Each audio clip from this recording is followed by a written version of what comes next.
Men like you don't last long in this county if you don't learn the rules quick. This isn't your kind of place."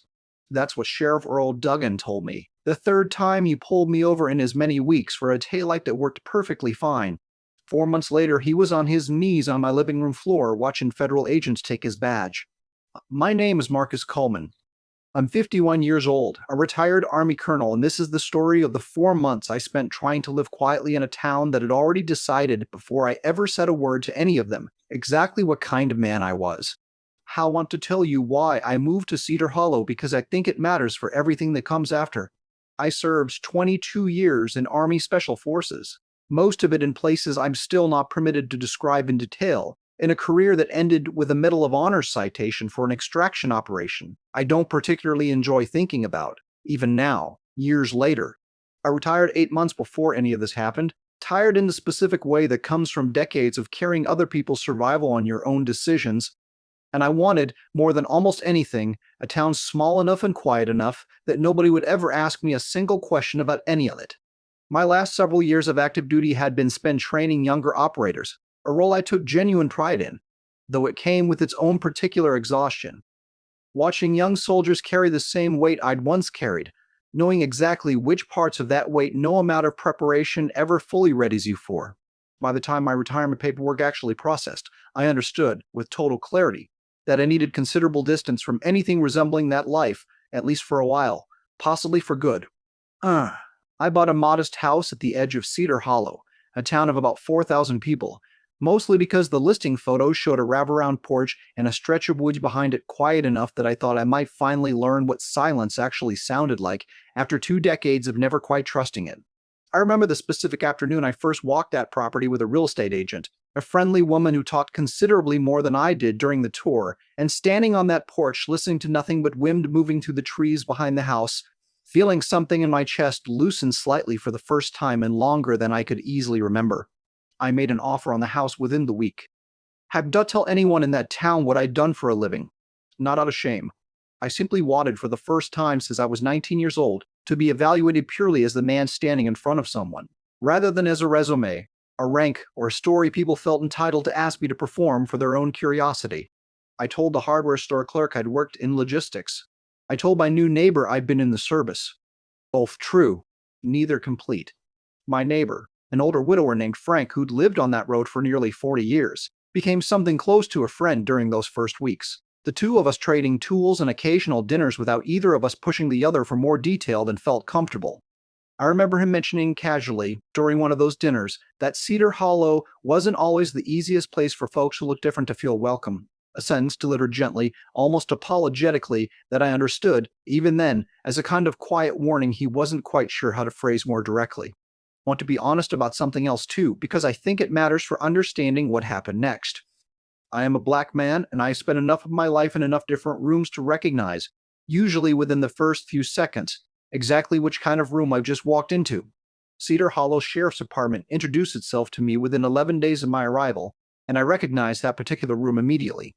Sheriff Earl Duggan pulled me over the first time on a Tuesday afternoon, 11 days after I'd moved in, citing a broken taillight that, when I checked it myself in my own driveway 20 minutes later, worked perfectly. He asked for my license and registration, ran them for what felt like considerably longer than necessary, and told me, when he finally returned to my window, that he was just getting familiar with the new faces around here.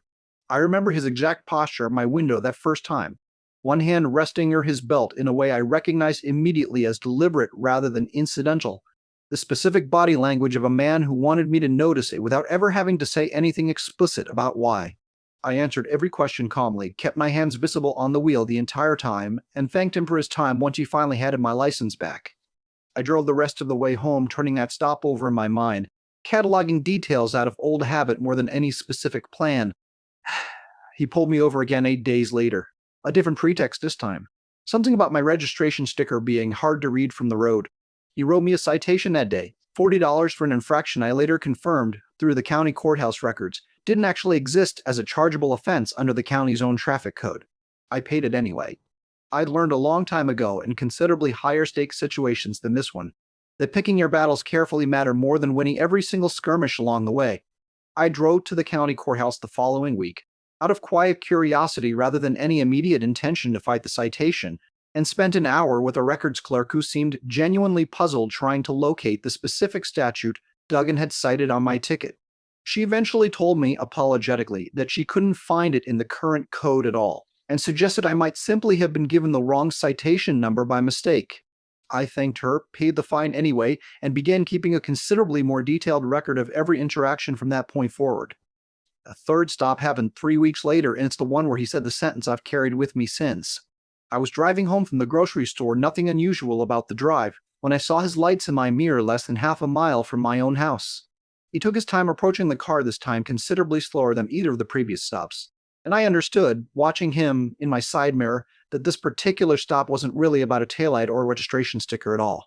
Men like you don't last long in this county if you don't learn the rules quick, he told me, leaning against my car door with the specific, unhurried confidence of a man who'd never once had to consider consequences for saying something like that out loud.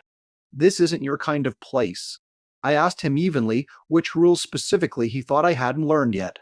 I think you know exactly what I mean, he said. I'd hate for this to become a bigger conversation than it needs to be.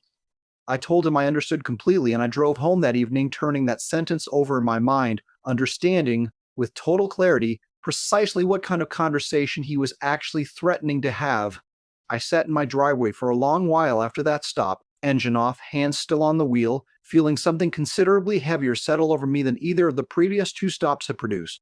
I'd spent 22 years learning to recognize genuine threat from posturing, and I understood, sitting there, that whatever Duggan actually intended, he'd just told me plainly, without ever needing to say anything more explicit, that he considered my presence in that town itself the problem he intended to solve. I want to tell you why I didn't fight back harder in those early weeks, because I think people sometimes assume silence in situations like this reflects weakness rather than a specific, deliberate calculation. I had spent 22 years learning exactly when confrontation accomplishes something, and when it simply escalates a situation past the point where anyone walks away better off. I documented every stop carefully, dates, times, the specific pretext given, badge numbers. I didn't yet know what I intended to do with that documentation. I simply understood from considerable professional experience that information gathered patiently tends to matter more eventually than anger spent immediately. I kept that documentation in a locked drawer in my study, a simple notebook alongside dated photographs of each citation, updated the same evening after every single stop while the details were still fresh. I remember thinking more than once during those weeks that I was likely being overly cautious, that Duggan's behavior would probably burn itself out once his curiosity about the new face in town was satisfied. I kept the documentation anyway out of the same instinct that had kept me alive through considerably more dangerous situations than a small-town sheriff's petty harassment. I also want to be honest that documentation alone doesn't make the actual experience of it any easier to carry. There is a specific, grinding exhaustion that comes from being treated as a threat by the very institution meant to protect you, repeated often enough that you start rehearsing, almost unconsciously, exactly how to hold your hands during a traffic stop, exactly which tone of voice reads as calm rather than defensive. I trained soldiers for years on managing fear under pressure. I found myself, in Cedar Hollow, applying that same training to something as mundane as driving to the grocery store. I called my sister during that period, something I don't do often enough, mostly just to hear a familiar voice from before any of this started.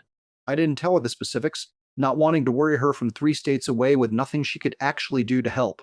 She asked near the end of the call whether I was doing all right in my new town. I told her I was settling in fine. I thought about that small dishonesty often since, understanding now exactly how much weight I was quietly carrying alone during those weeks without ever admitting it to a single person who might have carried some of it alongside me. Night Everything Changed happened on a Thursday, roughly 4 months after I'd moved in. I was in my study, reading, close to 11 at night, when I heard vehicles pulling into my driveway, considerably more of them than a single patrol car. I remember the specific book I'd been reading, a memoir by another retired officer I'd been meaning to get to for months. And the particular quality of that evening's quiet before it broke entirely, crickets outside, a lamp on my desk, the ordinary shape of a life I'd spent 8 months carefully building. I looked out the window and saw 4 sheriff's department vehicles, lights-off deputies moving toward my front door, in a formation I recognized instantly from 22 years of training other people to move exactly that way. I had perhaps 4 seconds of warning before the door came open, considerably less carefully than any lawful entry procedure requires. Sheriff Duggan leading 4 deputies into my home without a warrant, without an announced legal basis, and without giving me a single moment to ask what was happening before I was already on the floor. I want to describe what happened next carefully because I think the specific details matter for understanding exactly how deliberately this had all been planned. Duggan's knee landed against my back with more force than any legitimate arrest procedure requires for a compliant, unarmed man already face down on his own living room floor. A deputy cuffed my wrist slightly enough to leave marks that lasted 3 days afterward. Duggan leaned down close enough that I could hear the specific satisfaction in his voice. "Ah, anonymous tip," he said, "about narcotics activity at this address. I imagine we'll find exactly what we're looking for, one way or another." I told him, as calmly as 22 years of training allowed me to manage with a knee pressed against my spine, that there were no narcotics in my home and that he had no warrant authorizing this search. "We'll see," he said. "People like you usually have something worth finding if you look hard enough."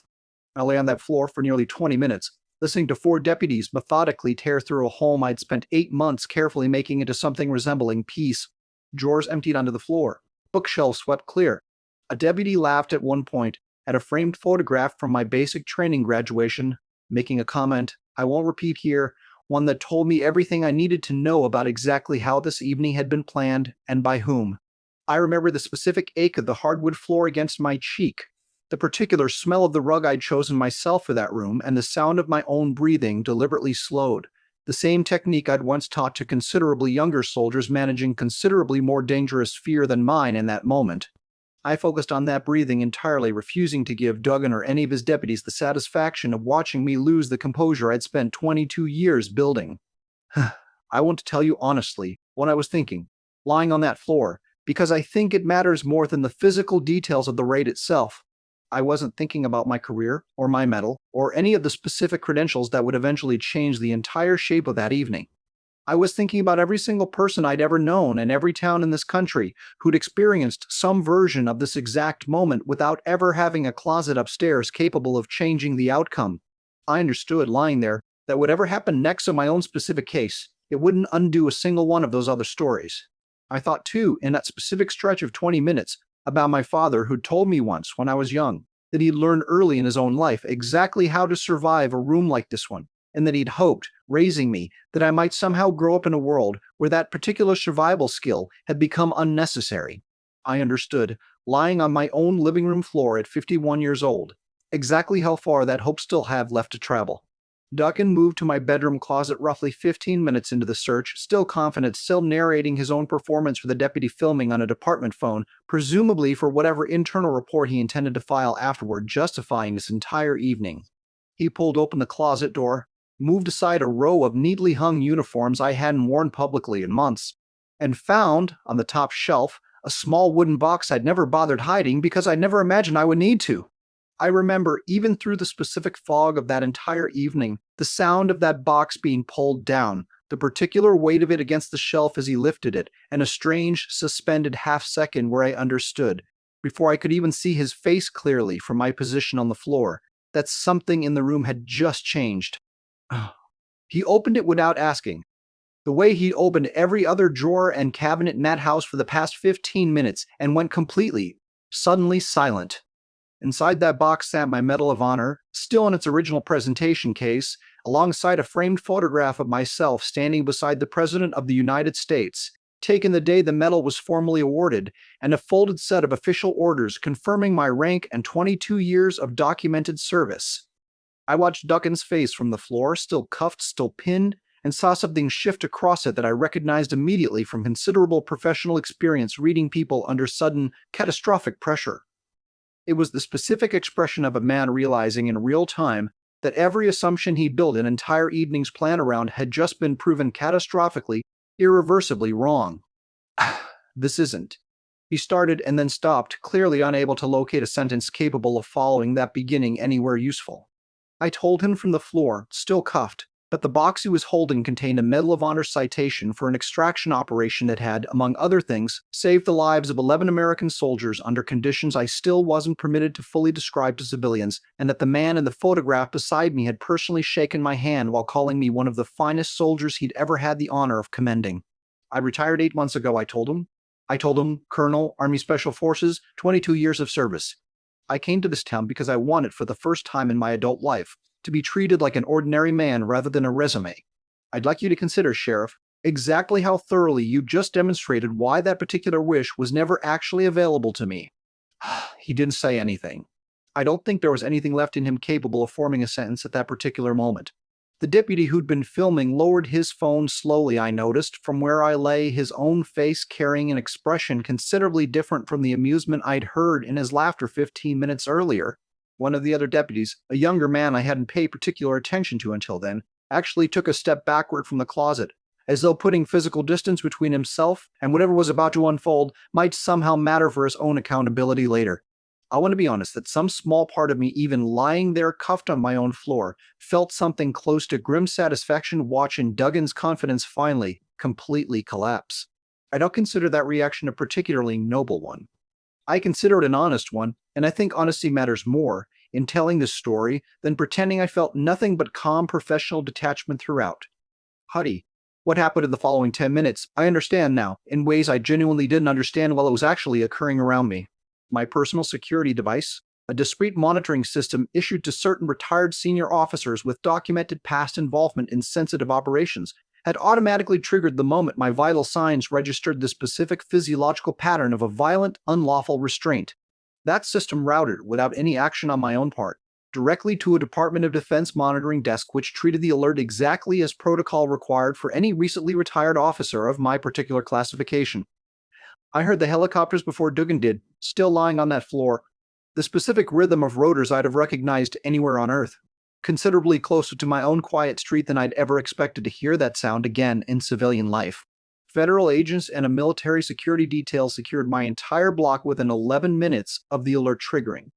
According to the after-action report I read considerably later, I remember the specific look on Dugan's face as the first agents came through my own front door, the exact posture of a man understanding all at once that the situation he'd created had grown considerably larger than his own department's jurisdiction, considerably larger than anything he had any remaining authority to control. I remember the specific quality of light that filled my living room as vehicles arrived outside, headlights sweeping across walls that 15 minutes earlier had been lit only by the single lamp I'd left on in my study, and the sound of considerably more disciplined footsteps than Duggan's deputies had managed, moving through my front door with the exact controlled urgency I recognized from 22 years spent training people to move exactly that way. A federal agent removed my handcuffs personally, helped me to my feet, and asked, with the specific gentleness I recognized from considerable professional training in exactly this kind of moment, whether I required medical attention. I told her I didn't, though I appreciated her asking. I remember looking over at Duggan, standing very still against my own living room wall, surrounded by federal agents in a house he'd illegally searched less than half an hour earlier. I sat on my own couch for several minutes afterward, wrists still marked from the cuffs, watching a room full of federal agents in my own local sheriff's department occupy the same space in a silence I found, honestly, almost surreal after everything that had just happened. Someone brought me a glass of water I don't remember asking for. I drank it anyway, mostly because it gave my hands something to do while the rest of the room continued sorting itself out around me. I want to tell you about the specific moment Dugan actually understood the full weight of what was happening, because I think about it often.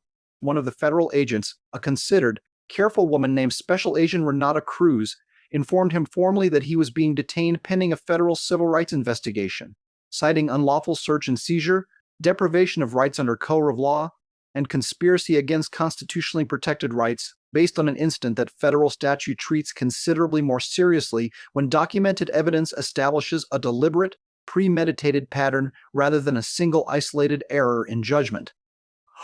Dugan's knees actually gave out slightly, an agent catching his arm before he fully lost his balance, lowering him, not entirely upright, into something close to kneeling on my own living room floor, the same floor he pressed my face against less than half an hour earlier. I want to tell you about the twist in this story now, the one I didn't learn until several weeks later, sitting in a federal prosecutor's office reviewing evidence I hadn't known existed. Deputy Cole Briggs, one of the 4 deputies who'd entered my home that night, had been quietly documenting Sheriff Duggan's conduct for nearly 8 months before that raid ever happened, using his own body camera's private storage rather than the department's shared system Duggan controlled, and, investigators later confirmed, had been selectively deleting from for years. I remember sitting across from the prosecutor, a careful, thorough man named Assistant U.S. Attorney Holloway, as he walked me through Briggs' statement for the first time, understanding, gradually, That the deputy I'd assumed was simply following orders that night had actually been quietly working against Duggan for the better part of a year, at considerable personal risk to his own career, and I'd later learn his own standing within a department that didn't take kindly to anyone questioning its sheriff. Riggs had started that documentation, I learned, after a previous incident involving a young man named Jamal Ortiz, stopped and searched without cause, 11 months before I ever moved to Cedar Hollow. An incident that had produced a formal complaint the department's internal review had quietly buried within 6 weeks, with no further consequence to anyone involved. Briggs told federal investigators in a statement I later read in full that he joined the department genuinely believing in the job, and had spent nearly a year watching a pattern he couldn't reconcile with that belief, uncertain whether raising it internally would accomplish anything beyond ending his own career, the same way he'd watched happen to 2 deputies before him who'd raised similar concerns. His statement described in careful methodical detail the exact mechanism by which Dugan maintained control over the department's culture, small favors extended to deputies who stayed quiet, subtle professional consequences for anyone who asked uncomfortable questions, and a shared department badge access system that let Dugan personally review and, when necessary, delete footage from any deputy's camera before it ever reached an external server.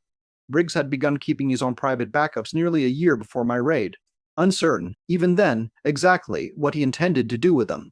The night of my raid, he told investigators he finally understood that private documentation without action was its own kind of complicity, and he'd made the decision, standing in my own hallway watching Duggan's knee press against my back, to ensure that whatever came out of that evening, there would be an honest record of it from someone actually in that room. His footage, combined with the department's own inconsistent, contradictory reports, and combined with Jamal Ortiz's previously buried complaint, gave federal prosecutors considerably more than a single incident to build a case around. It gave them a documented pattern spanning years that Duggan had constructed and maintained with what investigators eventually described as deliberate, systematic intent. Sheriff Earl Duggan was formally charged 6 weeks later with multiple federal civil rights violations, including deprivation of rights under color of law and conspiracy against constitutionally protected rights, charges that carry upon conviction considerable federal prison time rather than the kind of quiet local resignation his own department's culture had apparently protected him through for years. I attended the arraignment, curious, honestly, to see him in a room where he no longer controlled a single element of the proceedings. He was considerably smaller than he had standing in my car window 3 separate times, considerably smaller than he had leading 4 deputies through my front door without a warrant. His attorney entered a not guilty plea on his behalf that morning, a plea that lasted, ultimately, less than a year before the weight of Briggs's documentation and Jamal Ortiz's reopened case made any other outcome increasingly untenable for his own legal team to defend.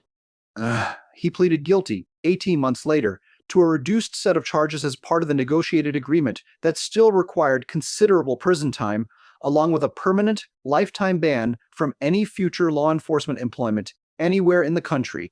I didn't attend the sentencing. I found I didn't need to see it happen in person to understand it had actually happened.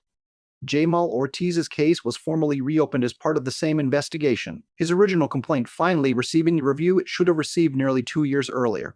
I met him once, at a community gathering the following spring, a quiet, careful young man who told me he'd nearly left Cedar Hollow entirely after his own incident, convinced nothing would ever come of a complaint the department had buried so completely. We sat together on a bench outside the community center for nearly an hour that afternoon, comparing notes in a way I imagine only 2 people who've lived through some version of the same specific experience can really manage with each other. He told me about the 18 months he'd spent afterward, unable to shake a specific, low-grade vigilance every time he saw a patrol car, a feeling I recognized immediately, having developed my own considerably compressed version of it in just 4 months. I almost didn't believe it when I heard what happened to you, he told me. Not because I doubted you, because I'd stopped believing anything like accountability was actually possible here. I told him I understood exactly what he meant, and that I wished more than almost anything else about this entire story that his case alone had been enough to matter, without needing mine to arrive alongside it.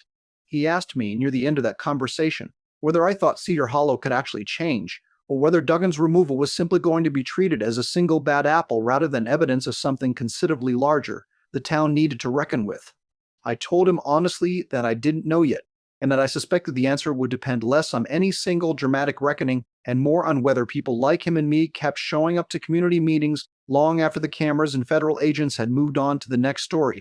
We both kept showing up, as it happens. The town council formed a citizen oversight committee the following year, and Jamal sits on it now, alongside two other residents who'd quietly carried their own versions of similar stories for years without ever finding a room willing to actually hear them. I attend when I can, mostly to listen rather than to speak, understanding that my own particular story, however dramatic its ending, was never really the point of any of it. Deputy Briggs kept his position with the department, one of only two deputies who did, following a full restructuring under new leadership and a federally mandated oversight period that included body camera policies considerably stricter than anything Duggan's administration had ever permitted. I'd come to consider him something close to a friend since, though I understand exactly how strange that friendship might look to anyone who only knows the outline of how we first met on opposite sides of my own living room floor. We meet for coffee every few weeks now at a small diner on Cedar Hall's Main Street, an arrangement that started almost accidentally, running into each other at the hardware store about 2 months after the sentencing concluded, and has continued ever since in a way neither of us particularly planned, but both of us seem to genuinely value. He asked me the first time we sat down together properly whether I resented him for having been in that room at all, regardless of what he'd done afterward to help correct it. I told him I understood the difference between a man who participates unwillingly in something he's actively working to expose, and a man who participates gladly in something he intends to keep hidden forever. Those are not the same category of person, and I've never once confused the two of them since. I asked him once, over coffee, why he hadn't simply transferred to a different apartment entirely rather than staying in a town that had produced this whole difficult chapter for both of us. You told me he'd thought about it seriously, more than once, but had decided that leaving would mean handing the department's actual future entirely back to whoever wanted it least responsibly, and that staying, however uncomfortable some days still felt, mattered more than his own personal comfort. I want to tell you something honestly, because I think it matters more than the dramatic parts of this story, more than the helicopters or the medal, or any of it. I don't want anyone listening to this to walk away believing my treatment that night was wrong specifically because of my rank, my medal, or my service record. It was wrong the moment Sheriff Duggan first decided, 11 days into my time in that town, that my face alone was sufficient grounds for suspicion. Nothing in that closet upstairs made the initial contempt in his voice any less real or any less wrong in the weeks before anyone ever discovered what else was in that box. I've turned this over considerably in the months since, aware of how easily a story like mine gets shared, edited down to its most dramatic 60 seconds, in a way that can accidentally teach exactly the wrong lesson. The lesson isn't, be exceptional enough and justice will find you. Most people who experience exactly what I experienced that night never have a Department of Defense monitoring desk quietly watching over them. Most people who experience it don't get helicopters. They get at best a slow, uncertain process that may or may not ever produce anything resembling accountability. And I think it would be a genuine disservice to everyone who's lived through some version of this story without my particular set of circumstances if I let this one imply their version mattered any less simply because it arrived without cameras. I think about that distinction constantly, because I understand exactly how easily a story like mine gets told in a way that implies decorated service is what makes mistreatment finally, truly unacceptable, as though ordinary citizens without a Medal of Honor in their closet deserve less outrage for exactly the same treatment. I don't believe that, and I don't want this story understood that way. Jamal Ortiz deserved the same accountability I eventually received, 11 months before I ever arrived in that town, with nothing in his own closet except an ordinary life he had every right to live without being treated as a threat inside it. I still live in Cedar Hollow, if you're curious. I considered leaving in the difficult months immediately afterward and ultimately decided that leaving would hand the town's future entirely to people who'd rather I simply disappeared quietly than watch it actually change. The department has new leadership now, considerable federal oversight, and a considerably different relationship with the community it serves, though I understand better than most people that institutional change measured in months rather than years is fragile and requires considerably more ongoing attention than a single dramatic reckoning can provide on its own. Frank, my neighbor, came by the week after everything became public, sat with me on that same wraparound porch that had first drawn me to the property, and apologized, somewhat haltingly, for the vague warning he'd offered months earlier without ever finding the courage to say it more plainly. I told him I didn't hold the vagueness against him, understanding by then exactly how difficult it can be for people to name a problem clearly when naming it means admitting how long they've quietly lived alongside it. We've grown closer since, in a way I think surprised us both. I think about that whole 4 months often and what it actually taught me. Not that justice always arrives, because I understand with total clarity exactly how many stories like Jamal's never receive the corroborating evidence might happen to receive through pure uncomfortable coincidence. What it taught me was something quieter and considerably less comfortable than a clean resolution. Accountability, when it finally arrives, tends to arrive because someone inside the system, at real personal risk, decided documentation mattered more than self-preservation. Deputy Briggs took a risk considerably larger than anything a helicopter could have provided for him. I think about that far more than I think about my own medal most days. I've thought considerably, in a time since, about the specific randomness of which stories like this one actually get told, and which quietly disappear into a filing cabinet somewhere. Unresolved, uninvestigated, eventually forgotten by everyone except the person who lived through it. I didn't survive that raid because I was more deserving of protection than Jamal Ortiz was 11 months earlier in that same county, facing a version of the exact same fear. I survived it in the specific dramatic way this story unfolded, because of a security protocol tied to a rank and a medal that most people, quite reasonably, will never have any reason to hold. That distinction matters to me considerably more than the ending itself. If you've ever been treated as a threat before anyone bothered to ask you a single genuine question, I understand that particular exhaustion better than most people ever will. I don't have a universal formula for answering it, and I don't believe every story like this one resolves as cleanly as mine happened to. I only know that the people willing to document quietly, patiently, at real risk to themselves, are usually the reason any of these stories ever resolve at all. I think too about what I actually want people to take from this, beyond the satisfying shape of the ending itself. Not admiration for my own service, though I understand why that part of the story tends to capture the most attention.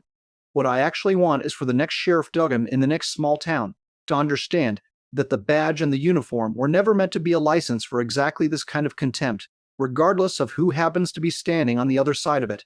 Decorated veteran or ordinary citizen, resume full of medals or resume with nothing more remarkable than an honest life, quietly lived. Thank you for listening to my story tonight. If it reminded you of a moment you were judged before you were ever actually seen, I'd love to hear about it. Whatever your own version of that closet looks like, or whether you have one at all, I hope the people around you eventually choose to actually look before they decide. And if you want more stories like this one, stick around. There's always another one waiting. Take care of each other out there. Good night, everyone.